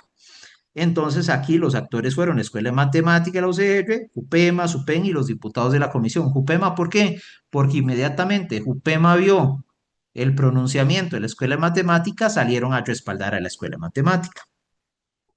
Entre septiembre y febrero, de aquí, septiembre de 2023, febrero de 2024, aquí lo que reflejé, lo que dejé constando en actas, por decir algo, es que no pasó nada. O sea, no pasó nada relevante. El proyecto se mantuvo ahí, no se volvió a hablar del tema. Hasta que el tema se retoma el 5 de marzo del 2024 y la comisión dictamina negativamente por mayoría el expediente. ¿Verdad? ¿Esto dónde sucedió? En la comisión. Entonces acá pongo en actores quienes firmaron el dictamen negativo y quién es el dictamen afirmativo. Y así de sencillo, compañeros y compañeras. Esa es una matriz de acontecimientos. Esta es la matriz para reconstruir los acontecimientos. Cuando estén haciendo la suya propia, pueden fijarse en esta y, de ahí tomar ideas, tomar insumos, ver cómo era la cosa, ¿verdad? Ver cómo era que se ordenaba. Algo importante, yo los he motivado a que ustedes utilicen herramientas de inteligencia artificial para hacer una búsqueda amplia de información, pero no les recomiendo de ninguna manera que utilicen la herramienta y le pidan que llene la matriz, porque, o que llene las matrices o que les dé interpretaciones, porque lo va a hacer terrible. Lo va a hacer terrible porque la herramienta como tal de inteligencia artificial no tiene el contexto político, no tiene todo el bagaje eh, que ustedes tienen como dirigentes, no tienen el conocimiento que ustedes tienen como ciudadanos de este país, que han vivido en este país y que han analizado la política los últimos 10, 20 o 30 años. Eso la IA no lo tiene. Entonces la IA va a batear. Tal vez la matriz de los acontecimientos, si usted le da un buen prompt, tal vez sí te organiza todo. Si usted le selecciona cuáles noticias te interesan y le das un prompt correcto y tal vez le pasas mi ejemplo, tal vez la IA lo entienda y te logre organizar esto. Aún así, los invito a intentar llenarlo ustedes mismos. Pero ya lo que es la siguiente parte, las siguientes reflexiones donde vemos el éxito de la influencia y de cómo esto se ve en términos estructurales y cómo podría manifestarse a futuro, eso es lo que les digo, eso mejor ni lo intenten con la IA porque probablemente les va a hacer un arroz con mango donde les termine aplicando la matriz de influencia proactiva a alguien que ejerció influencia reactiva. ¿Verdad? Puede pasar. Entonces, no, mejor evitemos el enredo. Esto que ven por acá, básicamente es que yo agarré la matriz y la convertí en texto. O sea, básicamente hice un texto descriptivo de todos los acontecimientos. Esto ustedes no lo tienen que hacer. Esto ya es más un ejercicio de redacción que de ahí sí, que si uno tiene mucho tiempo, ¿verdad? Puede hacerlo, el ejercicio de redactar todo, o sea, ya tienes la matriz, pero ya se supone que si usted hizo la matriz es que usted ya entiende esto, es que usted ya entendió todo esto globalmente. El tema es que a veces por temas de estilo, de inspiración, ¿verdad? Y a veces uno ocupa inspiración para sentarse a escribir. O sea, eso te puede hacer perder un poco de tiempo. Entonces, esta parte, por el poco tiempo que tenemos, no se los voy a solicitar. Aquí les queda por si lo quieren leer. Ahí está, ¿verdad? Pero me interesa más que todo enseñarles las herramientas que sí van a usar. Vamos aquí al análisis de las relaciones de fuerza. Como ustedes ven, utilicé la matriz para medir la influencia proactiva. Obviamente esta se la apliqué a Pilar Cisneros y su grupo, Pilar Cisneros, Supen y compañía, donde el éxito fue parcial, es decir, lograron incluir el proyecto en la agenda, pero no lograron aprobarlo, mucho menos implementarlo. Entonces acá en los detalles, yo escribí, la coalición promotora de la reforma regresiva en pensiones logró presentar formalmente el proyecto a la corriente legislativa. Incluso consiguió que el tema se discutiera ampliamente a nivel de la comisión y de los medios de comunicación. Sin embargo, no logró un dictamen mayoría en la comisión. Esta coalición dejó presentado un dictamen de minoría esperando poder retomar el tema en el futuro. Dadas las condiciones anteriores, el éxito de esa coalición fue parcial. Luego entonces paso acá con la matriz de la influencia reactiva, que esta es la que le estamos aplicando a la coalición que se opuso al proyecto, es decir, nosotros, UPEMA y demás organizaciones del Magisterio Nacional. En este caso, el éxito fue total. La coalición logró demostrar descontento y rechazo y con ello detuvo el avance del proyecto o decisión. Detalles: dentro del marco temporal de esta coyuntura, la coalición defensora del régimen de pensiones del Magisterio Nacional logró no solo manifestar rechazo a la reforma, sino también detener completamente su avance mediante un dictamen negativo de mayoría de la comisión. Dadas las condiciones anteriores, el éxito de esta coalición fue total. ¿Fue total en dónde? En la coyuntura. ¿Y la coyuntura cuál es? El marco temporal que yo definí aquí, del 1 de mayo del 23 al 15 de mayo del 24. En ese lapso de tiempo de más o menos un año, yo puedo decir que nosotros ganamos. No puedo afirmar que todavía a 2030 ganemos. Eso no lo puedo saber. Espero que sí. Pero yo no sé si de aquí a 2030 logremos continuar deteniendo este bendito proyecto 23733, que honestamente a mí es uno de los que más me preocupa. Es uno de los más delicados. Entonces, como ven, yo hago esa salvedad, o sea, el éxito fue dentro de ese periodo de coyuntura que yo analicé. No puedo garantizar de que eso vaya a ser así para toda la vida. Entonces, después de hacer aplicar las matrices para el análisis de las relaciones de fuerza, ya hago una síntesis. Entonces, aquí es donde lo digo. En el marco de esta coyuntura, la coalición defensora del régimen de pensiones del Magisterio Nacional tuvo una posición más favorable dentro de la relación de fuerzas que la coalición contraria. Esto se puede afirmar con base en que la primera coalición obtuvo un éxito total en el ejercicio de la influencia reactiva en el proceso legislativo de toma de decisiones. En otras palabras, logramos bloquear completamente el proyecto dentro de ese periodo histórico. En otro momento histórico, de ahí solo el tiempo dirá. Aquí yo sí hice una determinación de los factores internos, ¿verdad? Más que todo en factores internos destaco la fuerte cooperación de las organizaciones a través del Foro de Presidentes. Y en factores externos también destaqué lo siguiente, que el estilo confrontativo de Rodrigo Chávez le dificultó el diálogo con otras fuerzas políticas, especialmente con el PLN. ¿Por qué? Porque en periodos legislativos anteriores, como el 2018-2022, el PLN era uno de los principales impulsores de esos proyectos de pensiones. Sin embargo, durante este periodo, dada la confrontación, el conflicto, el pleito constante con el gobierno de Rodrigo Chávez, el PLN adopta una postura coyuntural que es más favorable hacia los movimientos sindicales y sociales. Y eso nos ayudó a contar con el voto del PLN para frenar el proyecto. Entonces, este fue un factor externo. O sea, ¿cuál es el factor externo? Que Rodrigo Chávez era un peleón. Así puesto en sencillo. Era un peleón, se peleó con todo el PLN, se peleó con la mitad del PUSC, que de hecho al PUSC lo dividió y tanto lo dividió que casi lo hace desaparecer. Y con esos votos del PLN y del PUSC, y la mitad del PUSC por lo menos, fue que nosotros logramos detener este proyecto de pensiones. Luego, ya viene la última parte, ya la más bonita, ya donde usted siente que todo valió la pena, porque ahora sí vamos a entender cómo se refleja esto a futuro. La articulación entre coyuntura y estructura.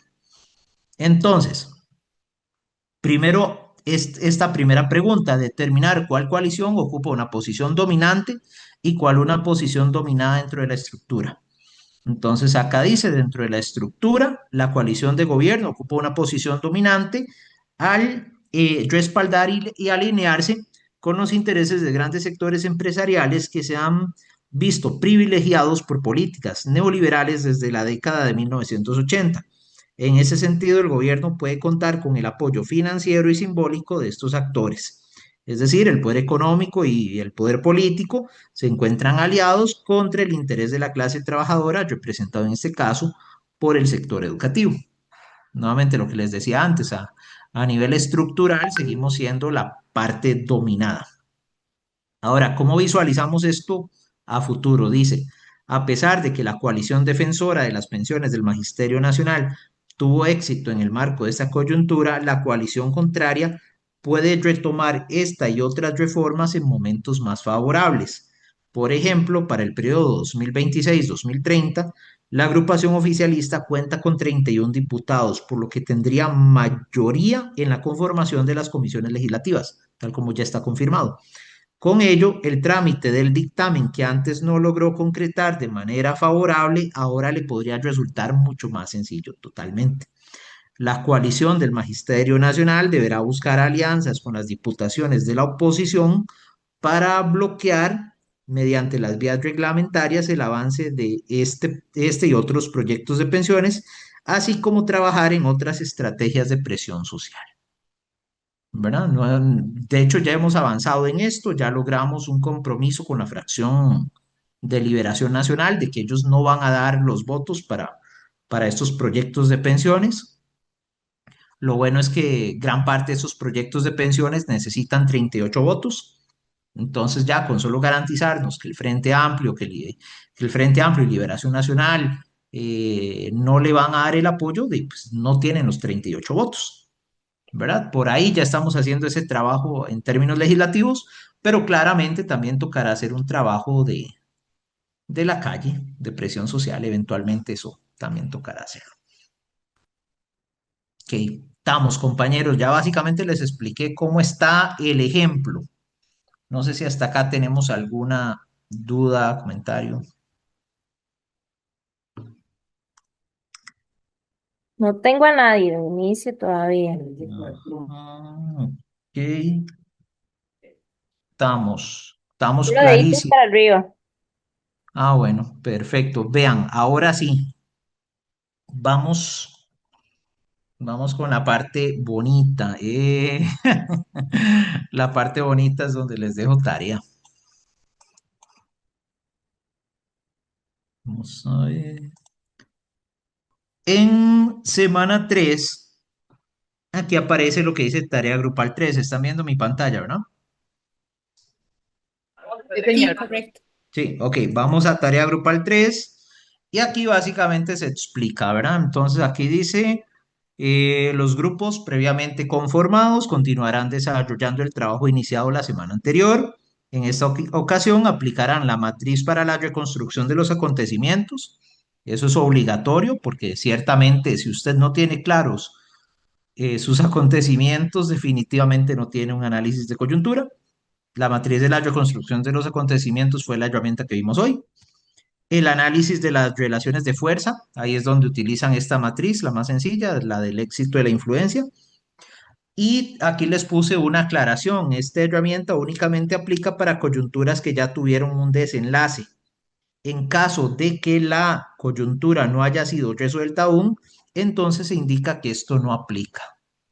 Por ejemplo, esto sería para el grupo que está analizando lo del plan fiscal del 2026. Obviamente esa situación es muy reciente, tiene tal vez un mes y todavía ni siquiera hay una propuesta concreta, todavía no es imposible saber quién va a ganar, quién va a perder, ¿verdad? Entonces realmente esa herramienta no es pertinente porque no, de verdad, no tenemos algo como para decir, está impulsando tal cosa, se está oponiendo, quién ganó, quién perdió, porque todavía no ha sucedido. Entonces, en ese caso, no, simplemente se indica que esa herramienta no aplica. Y luego, esta sí es obligatoria, la articulación entre coyuntura y estructura. Se realiza un esfuerzo por visualizar cómo podría ser ese desenlace a futuro a partir de las condiciones estructurales y coyunturales similares observadas en el pasado, pero considerando también los acontecimientos más recientes que podrían generar cambios en las relaciones de fuerza. Entonces, por ejemplo, aunque los compañeros que están analizando el plan fiscal no utilicen la matriz del éxito de la influencia, a nivel de relacionar la estructura con la coyuntura, ellos sí podrían prever qué podría pasar, qué escenarios podrían darse, ¿verdad? A partir de lo que sucedió, por ejemplo, en 2018. Ahí sí sería valioso que digan, mira, en 2018 se organizó un gran movimiento social, tuvimos 3 meses de huelga, igual nos lo aprobaron. Pero bueno, en aquel tiempo, en 2018, estaban muy alineados los intereses de lo que era el PAC, Liberación Nacional, y el PUSC. Estaban sumamente comprometidos entre ellos, estaban sumamente aliados en una misma postura. Distinto ahora que el país está social y políticamente tan polarizado y la Asamblea Legislativa básicamente opera en un bloque de 31 contra 27, ¿verdad? O sea, si ustedes lo ven, 31 contra 27 prácticamente es mitad y mitad. Y eso ciertamente en la Asamblea Legislativa entraba cualquier cosa. Entonces, por eso les digo, observen coyunturas anteriores, sí, para hacer ese análisis de la relación estructura-coyuntura, pero no olviden cuáles son los acontecimientos más recientes que han observado, porque esos también van a ser determinantes en lo que vaya a pasar en esta coyuntura específica que ustedes están analizando. Vinicio, ¿Sí? doña Lorena tiene la mano levantada. Adelante. Ahí está. Perdón, es que no podía abrir el micrófono. Es que era para pedirle a don Vinicio si era tan amable de volvernos tal vez a escribir ahí en el chat o no sé de qué forma el prompt para como de la forma en que podíamos preguntarle a la inteligencia artificial, porque no lo capté muy bien y tampoco lo pude escribir. Si fuera tan amable, se lo agradecería mucho. Sí, ahorita les vuelvo a pasar el documento. Sí, sí, sí. Ahorita lo paso al chat del grupo de WhatsApp para que tengan ahí el promo y lo puedan utilizar también. Pues claro que sí. Bueno, acá en la tercera tarea también les dejé acá el enlace de la matriz, ¿verdad? Para que la utilicen, que les va a ayudar muchísimo a orientarlos en qué es lo que tienen que hacer. Igualmente pueden revisar los ejemplos que vimos hoy. Eso está, ¿cómo se llama? Y también acá está, donde dice matriz para la reconstrucción, estudiantes. Ahí la tienen para hacer esta tarea 3. Luego, compañeros, vean acá donde dice subir presentación grupal. ¿Cuál es mi recomendación? Prioricen la presentación.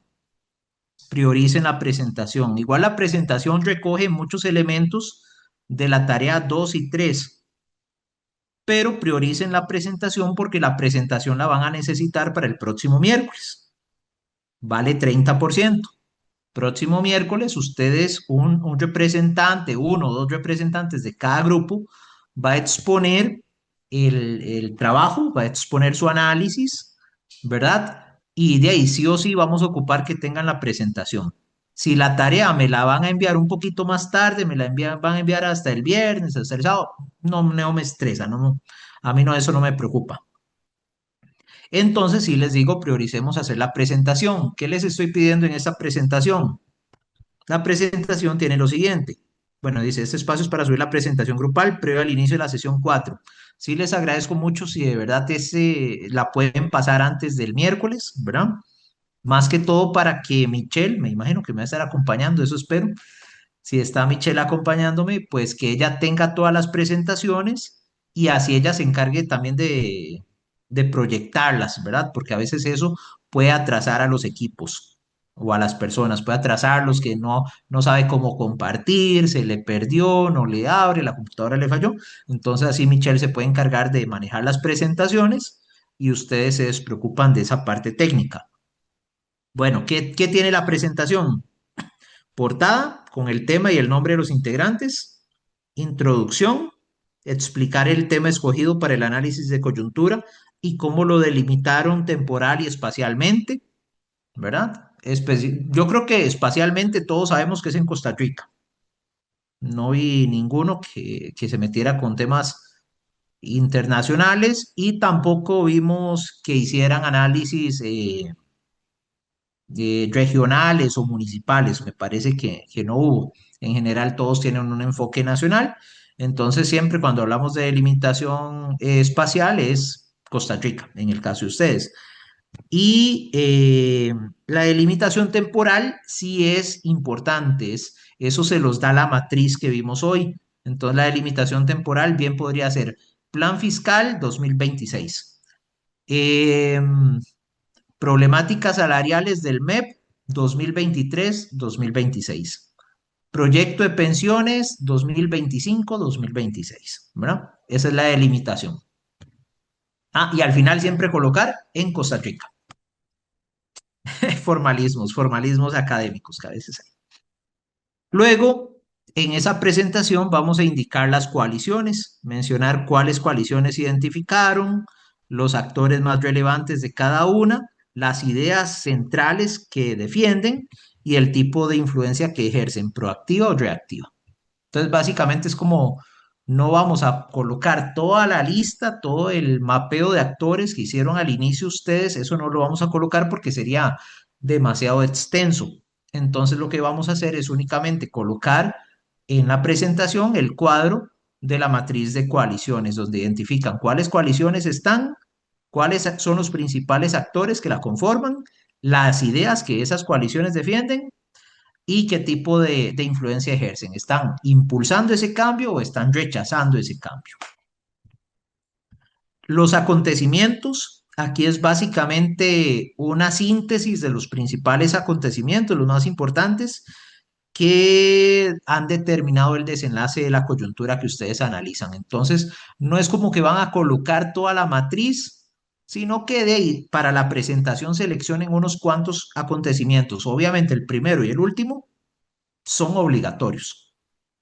¿Cómo lo pondría yo? Agarro el primero, el último y dos intermedios, ¿verdad? Pero que esos dos intermedios realmente tengan la suficiente carnita como para explicarnos cómo es que llegaron después a sus conclusiones. Porque ya la última diapositiva es esto, son las reflexiones finales. Se explica cuál coalición fue dominante y cuál dominada dentro de la coyuntura. También se explica cómo podría desarrollarse este conflicto a futuro. Entonces, nuevamente les indico, esta presentación priorícenla, porque sí o sí la ocupamos el próximo miércoles. Y bueno, dado que yo entiendo que esto podría parecer un poquito complejo, porque hoy vimos muchos conceptos, es que he abierto esos espacios que les mencionaba en el chat para darle atención personalizada a los grupos. Ya de hecho, antes de empezar la clase, ya le di atención personalizada a uno de los grupos. Eh, Creo que por ahí me agendaron uno para mañana. También me habían agendado uno para el viernes, pero nada más me lo dijeron por mensaje, no lo agendaron en el grupo. Entonces, por favor, confirmar en el grupo de WhatsApp, confirmarme la fecha y hora que me están agendando esa atención personalizada. Quizás sean unos 10, 15, 20 minutos nada más, pero creo que les podría ayudar muchísimo a aclarar dudas. Igualmente, ojalá que lleguen a esa orientación personalizada habiendo leído ya las observaciones que les dejé en la tarea 2, ¿verdad? Lean bien esas observaciones y ya luego, con base en esas observaciones que yo les hice, entonces ya dialogamos de cara a lo que viene para la próxima semana. Muchísimas gracias. De verdad espero verlos a todos y todas los que estuvieron hoy en la próxima clase. No se olviden de sacar la cita individualizada, personalizada, porque de verdad creo que les puede servir muchísimo. Es optativa, pero creo que les puede servir muchísimo. Y nada, nos vemos el próximo miércoles. Hasta luego. Buenas noches.